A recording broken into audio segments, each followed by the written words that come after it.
Hi guys, आज की video में हम पढ़ने वाले हैं चैप्टर नंबर 3। तो जैसे कि आप लोग को पता है, हम साइकोलॉजी एंड फिलॉसफी जो आपका एसपीओएम का paper number set number D है और पेपर नंबर 2 है, उसको हम कवर कर रहे हैं यहाँ पे। तो आज हम पढ़ने वाले हैं chapter number 3। Chapter number 1 already मैंने कवर कर दिया है, उसकी वीडियो आप देख सकते हैं। और आज हम करने वाले हैं फिर चैप्टर नंबर 3। तो चैप्टर नंबर 3 जो है वो बहुत ईजी है गाइज, लिटरली बहुत ईजी है। आप इसको लॉजिकली समझेंगे ना तो कोई दिक्कत पड़ेगी नहीं, याद करने की ज़रूरत ही नहीं है, आप वैसे ही समझ जाएंगे लॉजिकली पढ़ेंगे तो। देखिए क्या है, individual level psychology process, individual का साइकोलॉजिकल प्रोसेस, ठीक है। तो इंडिविजुअल लेवल साइकोलॉजिकल प्रोसेस क्या होता है, तो इस प्रोसेस के पार्ट है, ठीक है। जैसे उसमें कंपोनेंट्स कह सकते हैं उस प्रोसेस के। सबसे पहले आता है कॉग्निटिव प्रोसेस।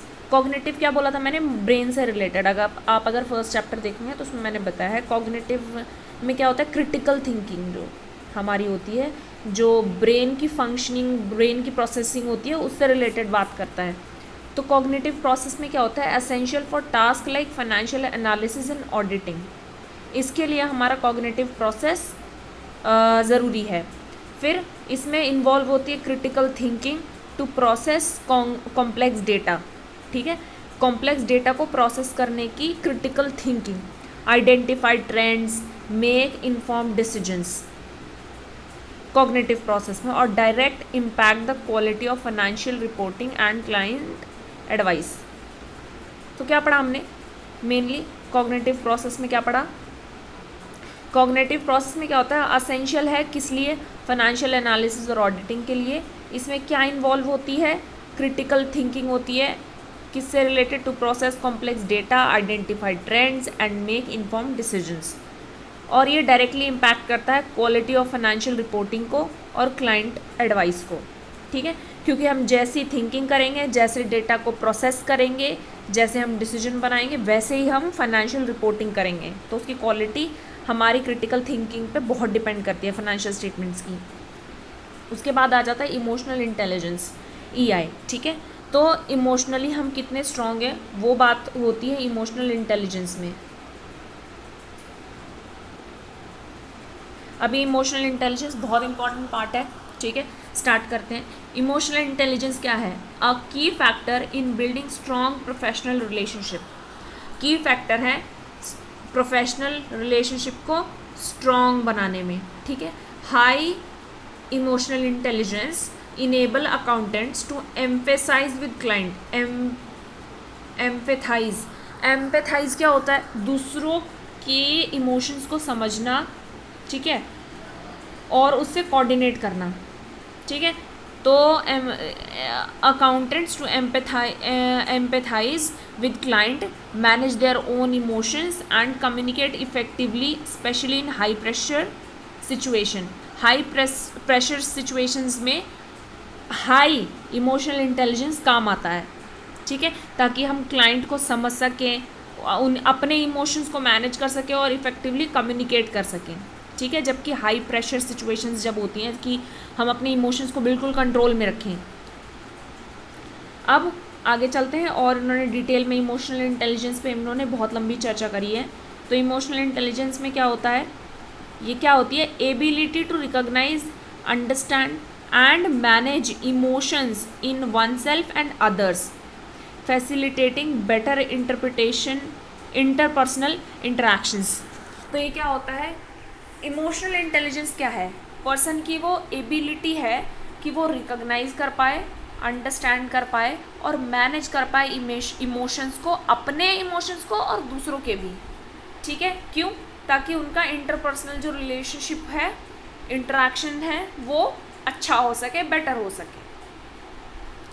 तो ये तो इमोशनल इंटेलिजेंस एक एबिलिटी है रिकॉग्नाइज, अंडरस्टैंड और मैनेज करने की अपने और दूसरों के इमोशंस को, to facilitate better interpersonal interactions, ठीक है। अब इसके जो इमोशनल इंटेलिजेंस है, इसके की कंपोनेंट्स क्या क्या हैं। इमोशनल इंटेलिजेंस में सोचो, इमोशनली हम अपने आप को कैसे कंट्रोल कर सकते हैं, कैसे अपने इमोशंस को कंट्रोल कर सकते हैं, जहाँ पे जितने इमोशन शो करने की ज़रूरत है उतने ही शो करें, ठीक है, उससे ज़्यादा या कम ना हो। अपने सेल्फ अवेयर रहें, ठीक है, अंडरस्टैंड करें अपने इमोशंस को और आप उसका इम्पैक्ट आपके बिहेवियर पे कैसा रहता है।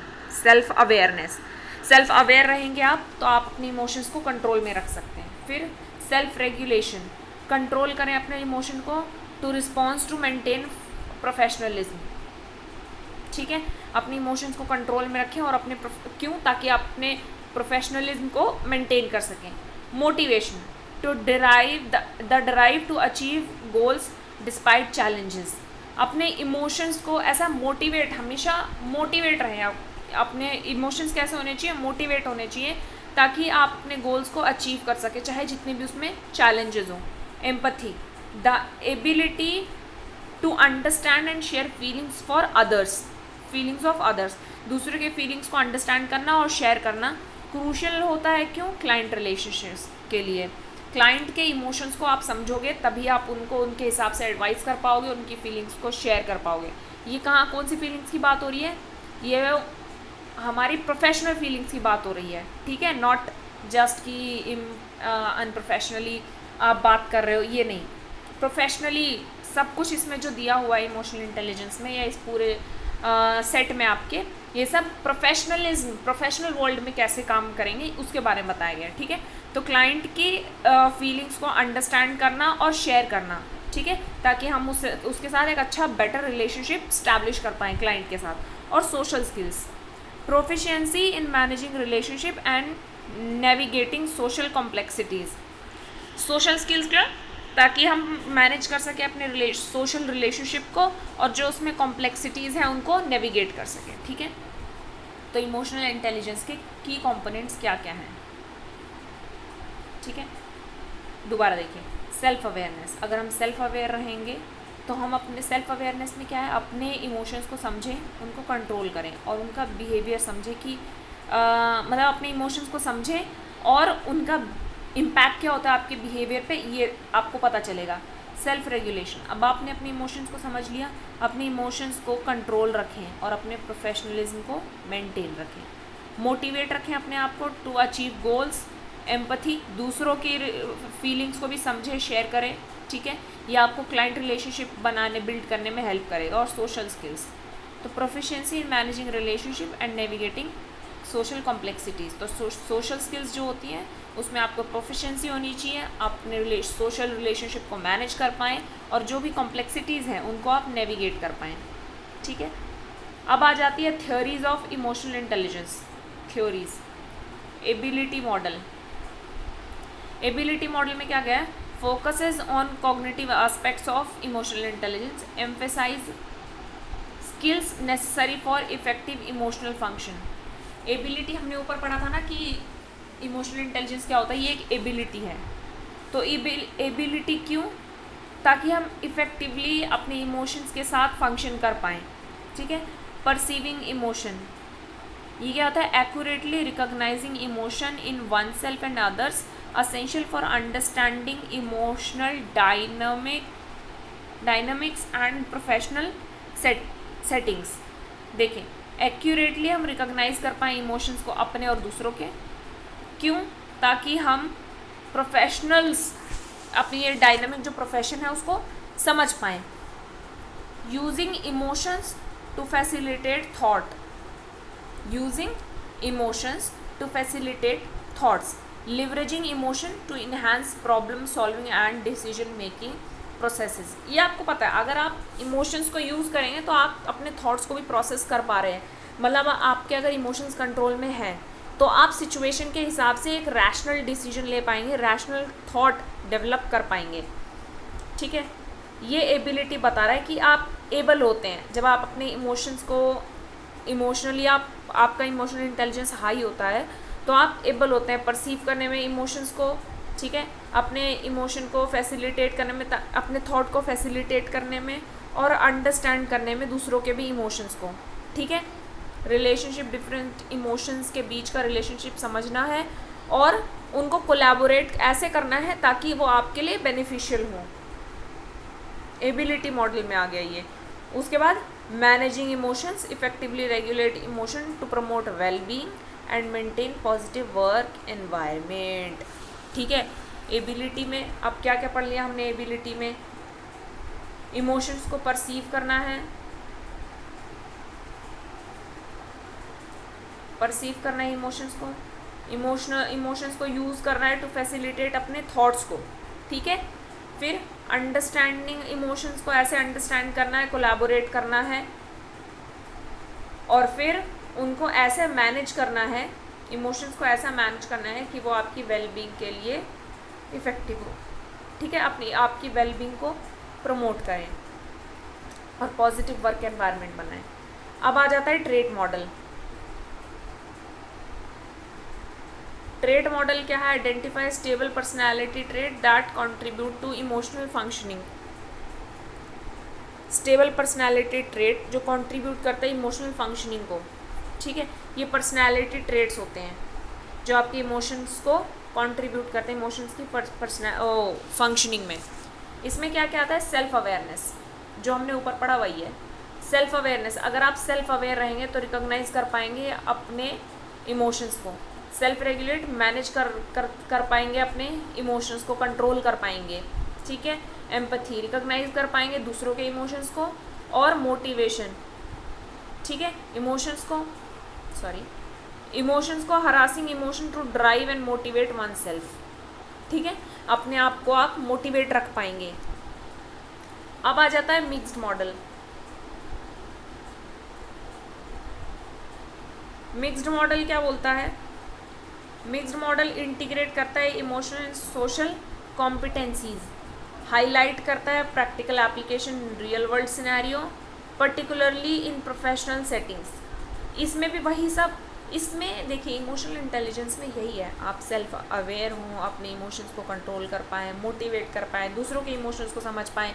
अब आगे आप ये भी पढ़ेंगे कि आप कैसे सेल्फ अवेयर हो सकते हैं या आप अपनी इमोशंस को कंट्रोल कर सकते हैं, ठीक है। तो मिक्स्ड में क्या है? Self awareness, self regulation, motivation, empathy, social skills, वही जो हमने ऊपर पढ़ा।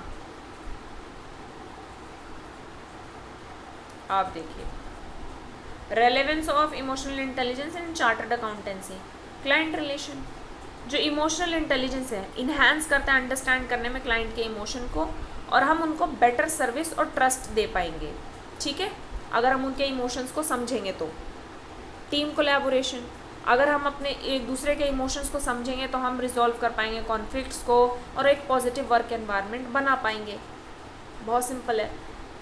Ethical decision making, guide accountant in considering the emotional consequences of their choices, ensuring integrity। मतलब आप इमोशंस को इतने कंट्रोल में रखें ताकि आप अपने इमोशंस की वजह से किसी चीज़ से इन्फ्लुएंस ना हो पाएँ, ठीक है। आपके इमोशंस या दूसरों की जो सिंपैथी होती है आपके साइड, उसकी वजह से आप इन्फ्लुएंस ना हो जाए, आपकी इंटीग्रिटी ना कॉम्प्रोमाइज़ हो जाए, ऑब्जेक्टिविटी ना कॉम्प्रोमाइज़ हो जाए। इसलिए भी आपको अपने इमोशनल इंटेलिजेंस को कंट्रोल में रखना है, ठीक है। Leadership and mentorship, leaders with high emotional intelligence can inspire a team, create supportive culture, enhance overall performance, ठीक है। वही जो टीम कोलैबोरेशन में आ गया वो अब एक लीडरशिप के नज़रिए से देखो। नेगोशिएशन एंड कॉन्फ्लिक्ट्स, ठीक है, negotiation and conflicts, emotional intelligence equip accountants to handle negotiation diplomatically और preserving relationship, ठीक है। आप नेगोशिएट कर सकते हैं और कॉन्फ्लिक्ट्स को रिजॉल्व कर सकते हैं अगर आप अपने इमोशंस को कंट्रोल में रखेंगे तो। आप ज़्यादा कहीं पे बात ख़राब हो रही है तो आप और ज़्यादा गुस्सा नहीं कर रहे हैं, या जहाँ पे आपको बोलने की ज़रूरत है आप वहाँ पे बोल रहे हैं, अपने इमोशंस को एक्सप्रेस कर रहे हैं, ओके। अब stress management, help accountant to recognize and manage stress contributing to overall wellbeing, ठीक है। इमोशनल इंटेलिजेंस एक चार्टर्ड अकाउंटेंट के लिए क्यों ज़रूरी है? पहला, क्लाइंट रिलेशनशिप, ठीक है, एक मिनट दोबारा पढ़ते हैं, बहुत ईजी है गाइस, ध्यान से बस आप सोचिए इमोशनली क्यों इंटेलिजेंट होना चाहिए, इमोशनल इंटेलिजेंस क्यों ज़रूरी है, इमोशनल मैनेजमेंट क्यों ज़रूरी है अपने इमोशंस का। क्लाइंट रिलेशनशिप, ताकि क्लाइंट के इमोशंस को समझ पाएँ और उनको बेटर सर्विस दे पाएँ, टीम के इमोशंस को समझ पाएँ और उनके साथ ओपनली कम्युनिकेट कर पाएँ, कॉन्फ्लिक्ट्स को रिजॉल्व कर पाएँ और एक पॉजिटिव वर्क एनवायरनमेंट बनाएं। एथिकल डिसीजंस क्यों? ताकि हम हमारे इमोशंस इतने कंट्रोल में हो ताकि उनके कोई भी इमोशनल कॉन्सिक्वेंसेस जो हैं और उनके चॉइसेस हमारी इंटीग्रिटी को अफेक्ट ना कर पाए, ठीक है। लीडरशिप मेंटरशिप, अगर एक हाई इमोशनल इंटेलिजेंस वाला बंदा लीडर है तो वो अपने टीम में भी पॉजिटिविटी लाएगा और वर्क एनवायरनमेंट को इन्हांस करेगा। नेगोशिएट कर सकते हैं आप, अकाउंटेंट नेगोशिएशन को प्रिजर्व कर सकते हैं रिलेशनशिप अगर इमोशनल इंटेलिजेंस हाई है, और ऊपर से फिर अपने स्ट्रेस को भी मैनेज कर सकते हैं। कंट्रीब्यूट करेगा वो स्ट्रेस मैनेजमेंट अगर आप रखेंगे तो उससे क्या होगा कि आपकी वेलबींग बनी रहेगी, ठीक है, वर्क एनवायरनमेंट अच्छा रहेगा। Challenges and consideration, individual differences, variability in baseline level of emotional intelligence, some way in excel certain components while other may need। अब यही है इंडिविजुअल डिफरेंसेस हैं, कोई किसी एक फील्ड में एक्सेल कर जाता है इमोशनल इंटेलिजेंस में, किसी का टारगेट डेवलपमेंट हो रहा होता है। कल्चरल वेरिएशंस, अब डिफरेंट कल्चर जो होते हैं उसके हिसाब से उनके इमोशंस भी अलग अलग होते हैं, यूनिक ट्रेनिंग देनी पड़ती है उनको, ठीक है, और उनको उनके कल्चर के हिसाब से समझाना पड़ता है।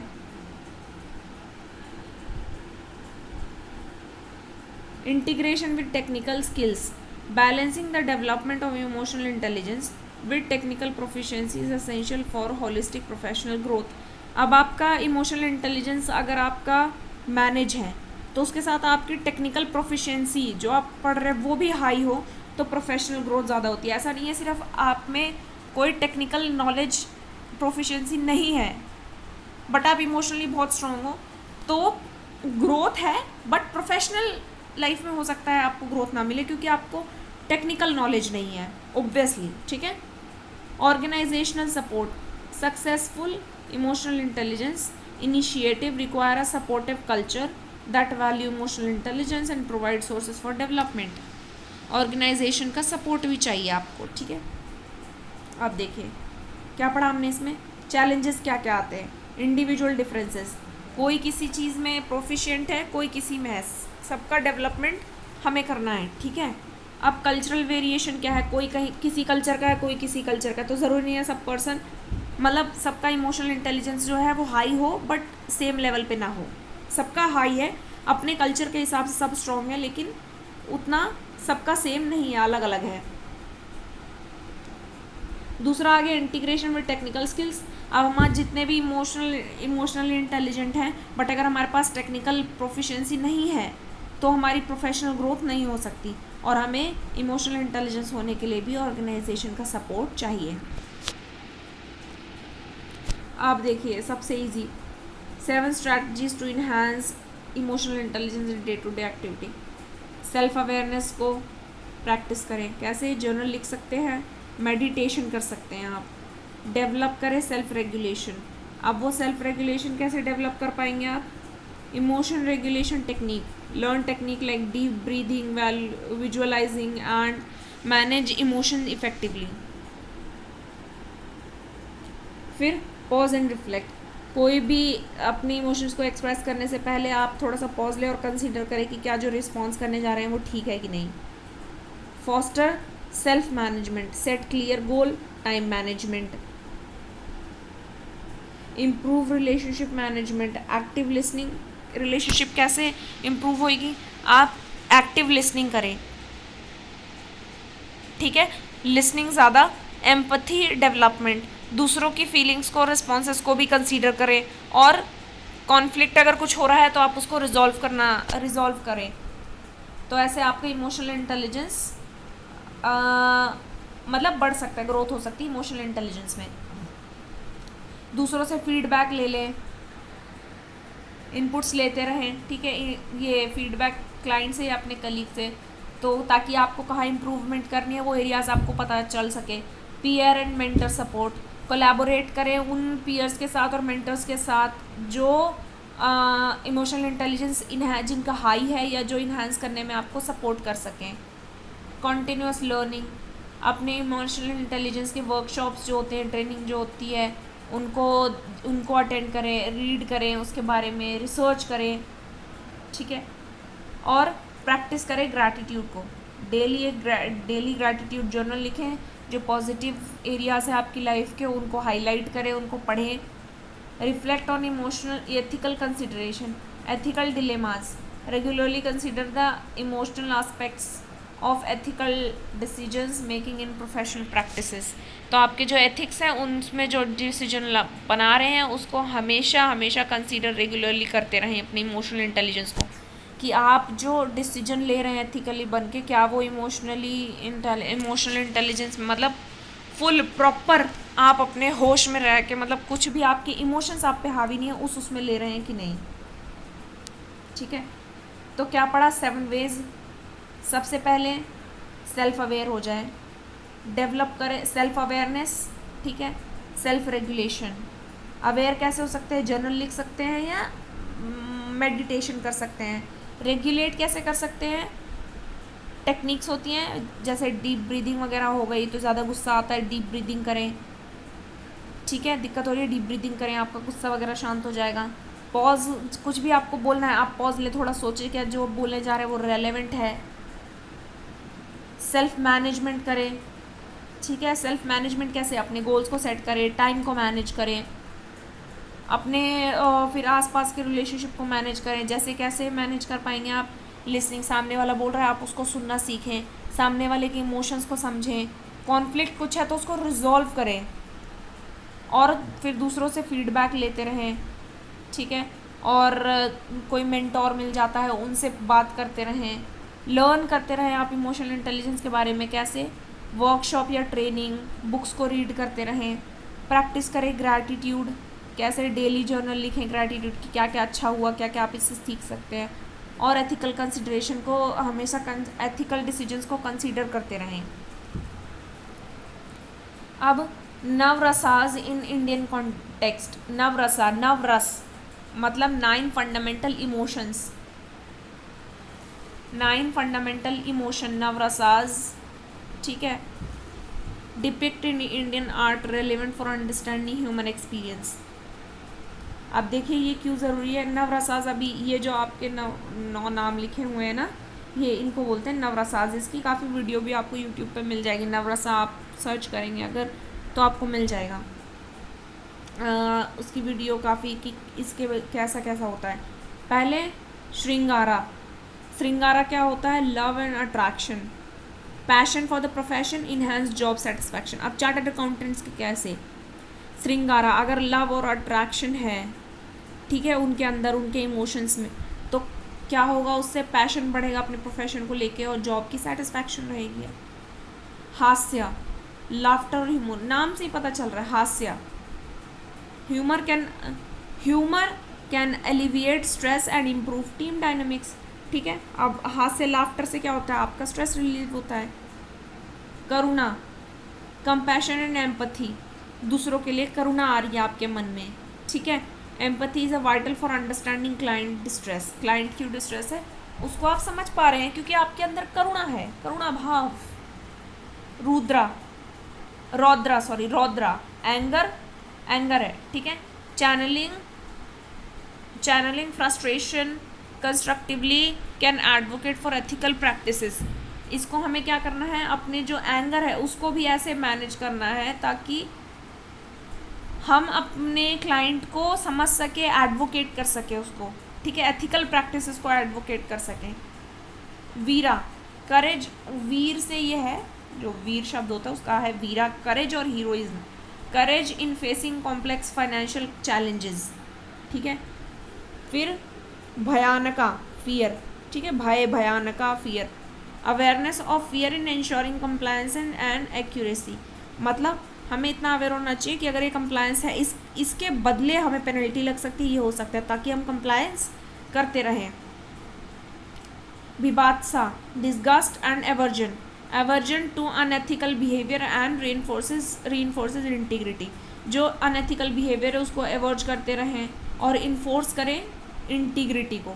ठीक है, अद्भुता मतलब सरप्राइज, अद्भुत हो गया।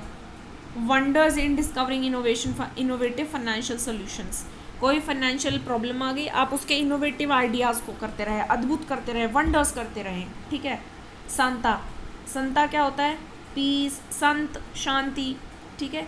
तो peace, achieving peace through successful financial management. अगर फाइनेंस को हम अच्छे से मैनेज कर पाएंगे तो ऑब्वियसली हम शांति रहेंगे, ठीक है। हो गया। एक बार दोबारा, श्रृंगारा लव अट्रैक्शन, कि प्रोफेशन से अगर हमें लव होगा, पैशन होगा तो जॉब से सेटिस्फाई रहेंगे। हास्य, लाफ्टर, मतलब स्ट्रेस को एलिवेट करने में हेल्प करेगा। करुणा, अपने क्लाइंट के डिस्ट्रेस को अंडरस्टैंड करने में। रौद्रा, फ्रस्ट्रेशन को हटाकर हम एडवोकेट कर सके एथिकल प्रैक्टिसेस को। वीरा, कॉम्प्लेक्स फाइनेंशियल चैलेंजेस को फेस करने का हम में करेज है, वीर हैं हम। भयानक, हमें फियर होना चाहिए कि ताकि हम इंश्योर करें कंप्लायंस को और एक्यूरेसी को। विभात्सा, अवर्ज कर सके अनएथिकल बिहेवियर को और इन्फोर्स कर सके इंटीग्रिटी को। अद्भुता, वंडर्स करते रहे, इनोवेटिव फाइनेंशियल सोल्यूशन ढूंढते रहे। और संता, पीस, मतलब अचीव कर सके peace through successful financial management, ठीक है। अब बात आती है कम्युनिकेशन की, वर्बल हो चाहे non verbal. Verbal communication involve spoken words, written, crucial for clarity, emotional express and relationship building. अब वर्बल कम्युनिकेशन क्यों इम्पॉर्टेंट है यहाँ ये बताया गया है, ठीक है। वर्बल कम्युनिकेशन अलाउ करता है precise transmission of information essential in professional settings, ठीक है। ट्रांसपेरेंसी लाता है ये, इंफॉर्मेशन को ट्रांसमिशन करता है, मतलब आदान प्रदान जिसको बोलते हैं, ठीक है। कन्वे करता है इमोशंस को, enable individual to express feeling openly, fostering understanding. हम बोलेंगे तभी हम अपनी इमोशंस को सामने वाले को बता पाएंगे। Problem solving, crucial for discussing issues and making informed decision, ठीक है। जब हम बताएंगे तभी हम, जब हम बात करेंगे तभी हम डिस्कस करके इश्यूज को सॉल्व कर पाएंगे। और building relationship, fundamental for connecting to support one another social context, ठीक है। एक दूसरे से कनेक्ट कर पाएंगे जब हम बात करेंगे, बोलेंगे। क्या पढ़ा?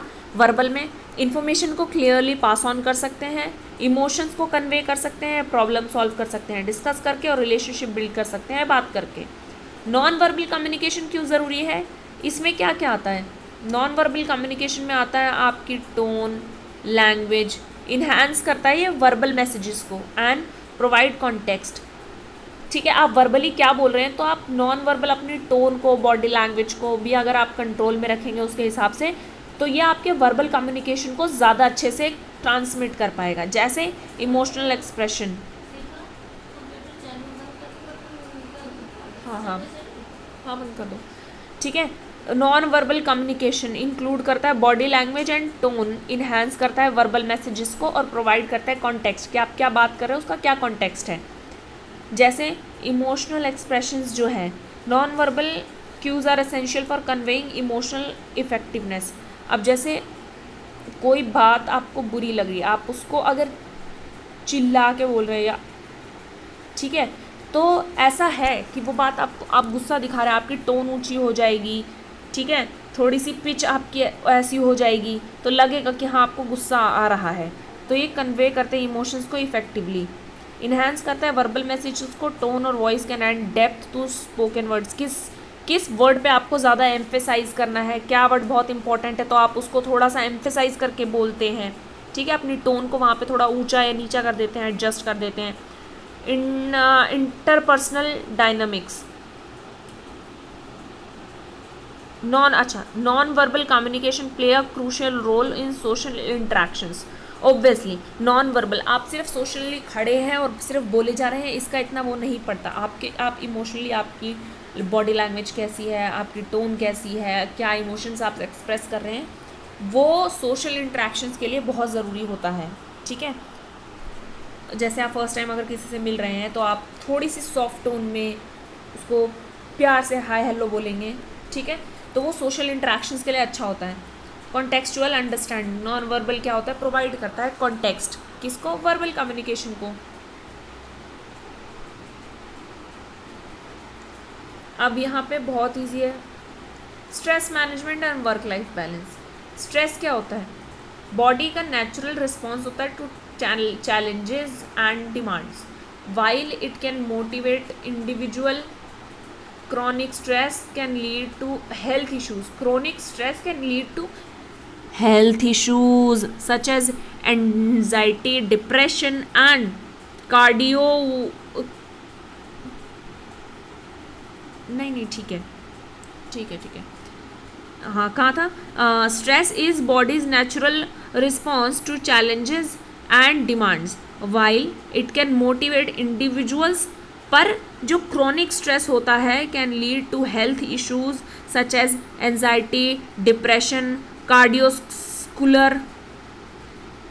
cardiovascular problems. Recognizing the source of stress is crucial for effective management. ठीक है, इफेक्टिव मैनेजमेंट के लिए हमारा स्ट्रेस जो है उसको रिकॉग्नाइज करना, उसके सोर्स को रिकॉग्नाइज करना बहुत ज़रूरी है ताकि हम उसको इफेक्टिवली मैनेज कर सकें.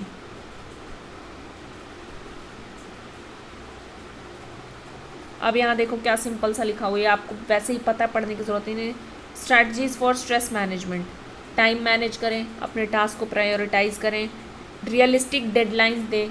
ठीक है, डेलीगेट करें अपनी रिस्पॉन्सिबिलिटीज़ को ताकि वर्क का मैनेजमेंट हो सके. माइंडफुलनेस, ठीक है, ब्रीदिंग वगैरह आप प्रैक्टिस कर सकते हैं. फिजिकल एक्टिविटी करें. Support system, seek help from colleagues and mentors. ठीक है, तो ऐसे आप स्ट्रेस टाइम मैनेज करें, अपनी रिस्पॉन्सिबिलिटीज़ को बांट दें ताकि काम आप पे कम हो. माइंडफुलनेस, थोड़ी टेक्निक्स की प्रैक्टिस करें. फिजिकल एक्टिविटी करें, कोई सपोर्ट सिस्टम ढूंढें. अब वर्क लाइफ बैलेंस क्या होता है? Achieving a healthy work life balance involve setting clear boundaries between work and personal life. ठीक है, वर्क लाइफ बैलेंस तभी मिलेगा जब आप क्लियर बाउंड्री हो कि अगर मैं 7 बजे ऑफिस से बाहर हूँ तो मैं फैमिली टाइम में ही हूँ, अब मुझे ऑफिस का काम नहीं करना है. ठीक है, बट जब मैं ऑफिस में हूँ तो मैं ऑफिस का काम ही करूँगा. Engaging in hobbies, spending time with family, taking regular breaks क्या कर सकता है? प्रिवेंट कर सकता है बर्नआउट्स को, कि हम लगातार काम करते जा रहे बर्नआउट हो गए, अब हमें ब्रेक चाहिए. तो रेगुलर ब्रेक्स लेने से क्या होता है? बर्नआउट जो होता है वो प्रिवेंट होता है. Employer should promote flexible work arrangement and mental health support. अब ये तो एम्प्लॉयर को तो क्या ही बोलूँ. Strategies for achieving work life balance, setting boundaries, time for family, regular breaks, वही जो ऊपर हमने पढ़ा. वेकेशंस पे जाते रहे, वाओ, हॉबीज़ के लिए या इंटरेस्ट के लिए टाइम निकाले और सेल्फ केयर करें. सेल्फ केयर कैसे? By getting enough sleep, eating well and maintain a healthy lifestyle. तो हम वर्क लाइफ बैलेंस कर सकते हैं. अब इसमें बताइए मैं क्या ही बता दूँ, क्या समझा दूँ इसमें. अब आ जाता है navigating flexibility and remote work. The rise of remote work offer both opportunities and challenges. Remote work मतलब वहाँ जाके नहीं, मतलब ऑफिस जाके काम नहीं, आप घर बैठे भी काम कर सकते हैं. Establish clear routine and dedicated workspace can help maintain productivity while ensuring a balance between work and personal life. The role of personal well-being. Personal well-being is crucial for sustained performance. Physical health, mental resilience, emotional intelligence contribute to individuals' ability to navigate and complexities of modern life. To navigate the complexities of modern life. Personal well-being क्यों ज़रूरी है? Organizational strategies for well-being. Forward thinking companies are increasingly adopting strategies to prioritize employee health and happiness. Wow, ये कब हुआ? Such employees assistance program, mental health resources and wellness initiatives लिए हैं organizations में.